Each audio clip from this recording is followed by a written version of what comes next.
Here we are at Angela Meleca Gallery, and here's Angela herself, and we're going to chat a little bit with Angela about the current exhibition by Tim Rietenbach. Angela is standing in front of a painting by Tim. I'm going to go back a little here, and this piece is called Us. And we just wanted to include a little conversation with Angela about the gallery itself, which is a couple years old, about 2.5 years. Mm-hmm. Do you want to tell us just a little bit about the gallery space itself and your programming? Sure. We're located downtown in Columbus. Mm-hmm. It's about 1,400 square feet of gallery space. I really wanted to open a gallery that offered some different contemporary art than we have seen in Columbus. What I found is really developing a gallery that I would want to go to myself.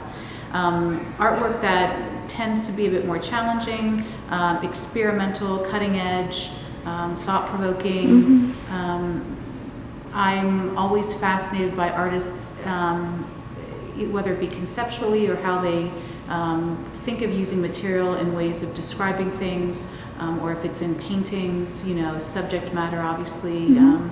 Their interpretations of things is always really fascinating to me. So first and foremost, I have to respond to the work and then figure out, what it is that the artist is trying to communicate. And, mm-hmm. It's very relational to me as well, working with artists and developing a good relationship with them, and kind of having them as a client as well as collectors as clients too. So it's kind of balancing the both sides of it. Your exhibitions have been really well attended. We may have some footage in this video of the show that Tim had, but it was a packed house, and I feel like there's a huge effect that's happening kind of from your gallery and its existence in Columbus itself. And the show has gotten really good reviews too. And so is there a piece that you would like to talk about in particular? We talked earlier about the one that I'm standing in front of, which was always referred to as the pie chart for the longest time, mm-hmm. but is titled Us. And this is really indicative of Tim Rietenbach's work. That straightforward, it's a beautiful object. I love the form, the scale is quite large, which to me is very appealing. I love how it's pristine, yet you can see the artist's hand, and it's not totally precise. But when you look at it and see this object or this abstract painting, if you will, its beauty is there in itself, but when you understand the meaning behind it, that's where I feel the weight of the work comes into play. So mm-hmm. really this is a pie chart that Tim found that features global military spending based per country. And if you can imagine and obviously see the side that's unpainted and it's just raw canvas, that's the United States portion of military spending compared to the other world's countries. So Tim's work is work that I think is aesthetically pleasing, but what he's trying to communicate is really significant and profound, and I'm very intrigued and drawn to how he can use found objects or existing materials and create them into beautiful art objects and structures, but communicating a much more powerful and significant meaning. Well, thank you so much. Thank you. Okay, so today we are here with Tim Rietenbach. Oh, wait a minute, I have my glasses on. You have your glasses on. Should I have them on? Maybe you could pull them out strategically as needed. Tim is currently in the middle of install, and the show's called Sold Out. So if you just want to chat a little off the top of your head about maybe the title. The title of the show sort of works on a bunch of different levels, but the main premise of it was that the show talks about actually Michael Goodson kind of labeled it a protest show, and I think that's pretty accurate. It's all the work. The thing that is common with the work is they kind of protest different zones, not comprehensive in any way, but that each piece is some kind of protest. And so sold out is like us as a culture being sold out by sort of authority, basically. But then it was also like a premonition. All the work is going to sell. Yes, of course. And also that I'm a sellout in some way, and that although there has been none of that pressure from Angela, but sort of a riff on the idea that I really haven't had a commercial show for probably over 25 years. Yeah. You know, or not a commercial show, but a commercial gallery show. And so to me it was just kind of re-entering the premise of that. Took some thinking. Like what does that become when you think about actually possibly trying to sell the work? So that's been very interesting. And then sold out, a lot of people think they have to buy a ticket now because it's sold out. I really enjoy the title, and it's both dumb and sort of important at the same time. Your work really plays with scale, although you have had a history of like 2D in the past.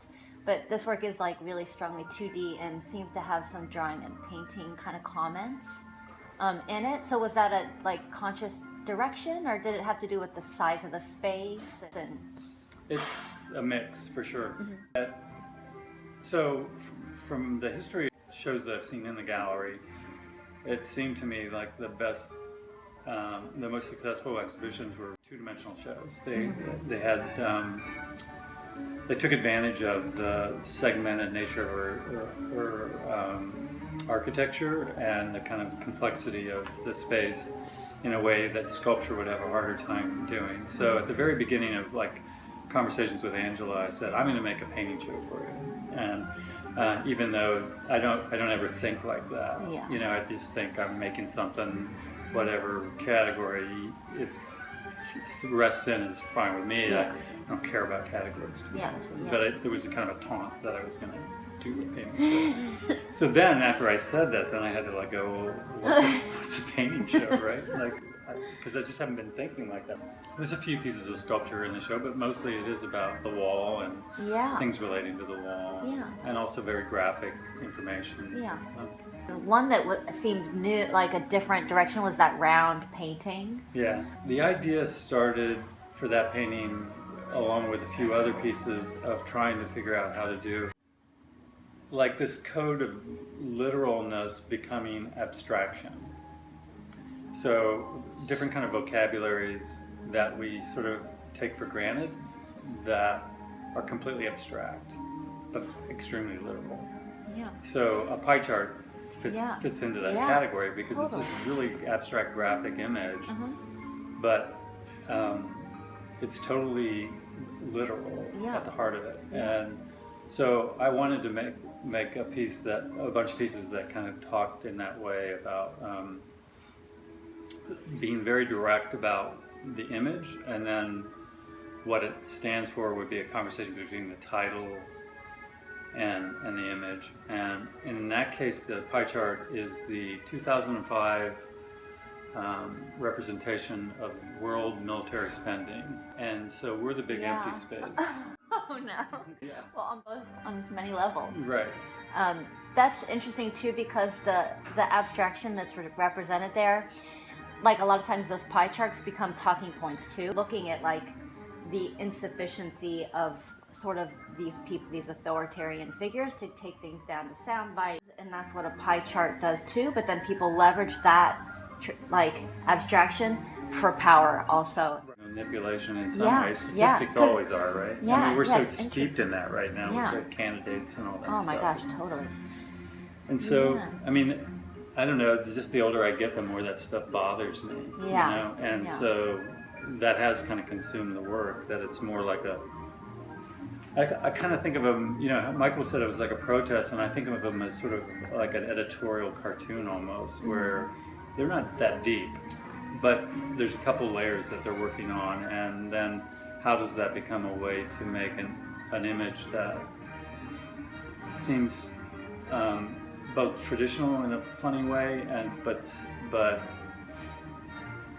disruptive in a way too. Yeah, So yeah. you know, it's a weird thing because Yeah. I have. Right now, we really live in a culture where, particularly in art, where everything's very abstract, and that energy is like really seductive because I come from that, and it's tempting to just just really make things be about the kind of glory of that. Yeah. The show's not like that at all. It's kind of the opposite. It's all stripped back and pared down to real simple information. Yeah. How about that pyramid that's kind of That may be the in least progress? that painting is so weird because it's been, of all the things in there, it's been the biggest struggle, and I probably painted it in about 5 or 6 different ways, and finally got to a place where once I figured out how it was going to hang in space, it solved how to paint it. Okay. Right? But basically, those are index cards that I found after a brainstorming session that somebody had for like branding that they left in the garbage. I grabbed them up, and I loved the sort of inaneness of the language in them, and so I took them home and kind of sort of sat on them for a while, and then I decided to cut out the language. The fluorescence and silver work for me.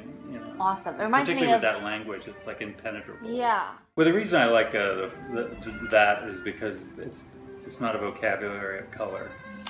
It's noise. Yeah. And attention and. That appeals to me more than color. Yeah. So the pie chart's really, and the Brutus, the Buckeye are the two things that are color, and the color in the Brutus, the Buckeye thing is just paint chips from Lowe's. Yeah. And pie chart is all spray paint.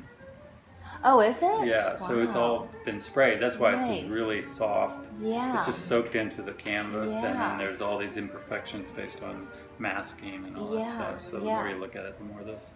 That painting has such a, it just has a really drawn in beauty to it. It's and soft simplicity. because the stuff was sucking into the material. Yeah, So, yeah. so like trying to find less less orthodox uses of spray paint versus the familiar kind of aesthetic. Yeah, and the canvas is kind of shining through. Yeah. And then there's- also, that like they just recently had the museum opened up with all that old sort of painting from the 60s where people were like Stella painting on raw canvas and all that stuff, and that's kind of that was probably my moment of last thinking of myself as a painter, sort of like in college, painting on raw canvas, because there was something about the struggle of making something happen in a sort of unforgiving surface that that really appealed to me, and then all of a sudden the museum, like I'm making this piece, and then all of a sudden the museum opens with a lot of that work that has that kind of, even Feely's work has a lot of, and in fact circles too, and so even Kenneth Nolan and all these guys were working on raw canvas at times, and so in a funny way, it's kind of my homage back to that time of when a highly influential time in my life as an artist. Yeah. And then also a point where I had to reject like that. Right. And circle is just freaking awesome. Like as a canvas, it's just like it's like a commanding form. Yeah. On the wall, And the thing, like it stands out. I mean, the edge that's there, the little nails. Yeah, I did that. I didn't have to do that, but I like that because it's like a tip in the hat to painting. Yeah, totally. Right. Well, thank you for taking the time out during your Thank you, Melissa. hectic install. Yeah, actually, it was supposed to be hectic. It's not been that bad, Aside from not sleeping very much, it's been good. Yeah, sleep's overrated. Yeah.